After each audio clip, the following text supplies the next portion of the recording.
Continuing, the Trans-Pacific Partnership could ban Buy American and Buy Local from the workers who manufacture the materials to upgrade America's bridges and highways to those who build the cars driven by our local government officials.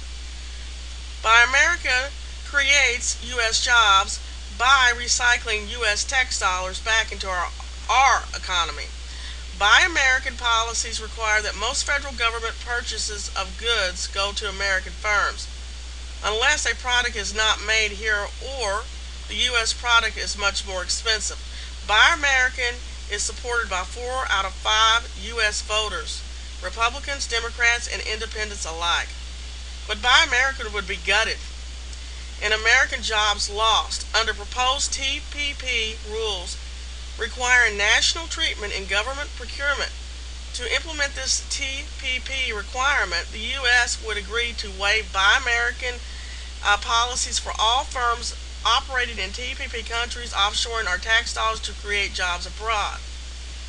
Some corporate TPP proponents argue that these rules would be good for the United States because they would allow U.S. firms to bid on procurement contracts in TPP countries on equal footing.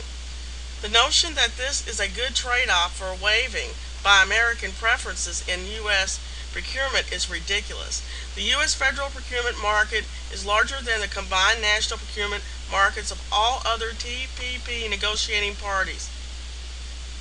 Even more, U.S. firms already have equal procurement access in most TPP countries under existing deals.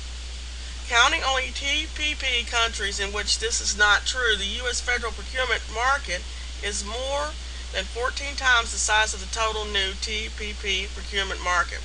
Folks, they are dismantling our country piece by piece. This should be becoming clear now.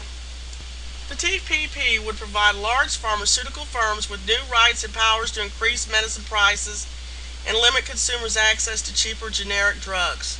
This would include extensions of monopoly drug patents that would allow drug companies to raise prices for more medicines and even allow monopoly rights over surgical procedures.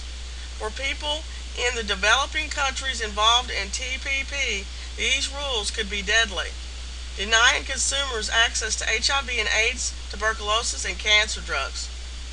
The TPP would establish new rules that could undermine government efforts to contain rising medicine prices in developed countries like the U.S.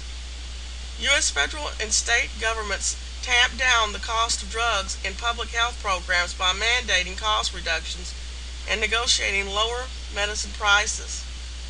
But a leaked TPP text would restrict governments' prerogative to negotiate or mandate lower drug prices, including for taxpayer-funded programs such as Medicare, Medicaid, and veterans and military health programs. Folks, this is unacceptable. Pushed by U.S. negotiators, these proposed TPP rules threaten policies to make medicines more affordable for seniors, military families, and the poor. TPP would empower foreign pharmaceutical corporations to directly attack our domestic patent and drug pricing laws in foreign tribunals. Already under NAFTA, which does not contain the new rules proposed for TPP, drug firm Eli Lilly has launched such a case against Canada, demanding $100 million for the government's enforcement of its own patent standards. The TPP would also empower foreign corporations to directly challenge domestic toxins, zoning, cigarettes, and alcohol and other public health and environmental policies to demand taxpayer compensation for any such policies that undermine their expected future profits. Often, initiatives to improve such laws are chilled by the mere filing of such an investor-state case. In other instances, countries eliminate the attacked policies. For instance, Canada lifted a ban on a gasoline additive already banned in the U.S.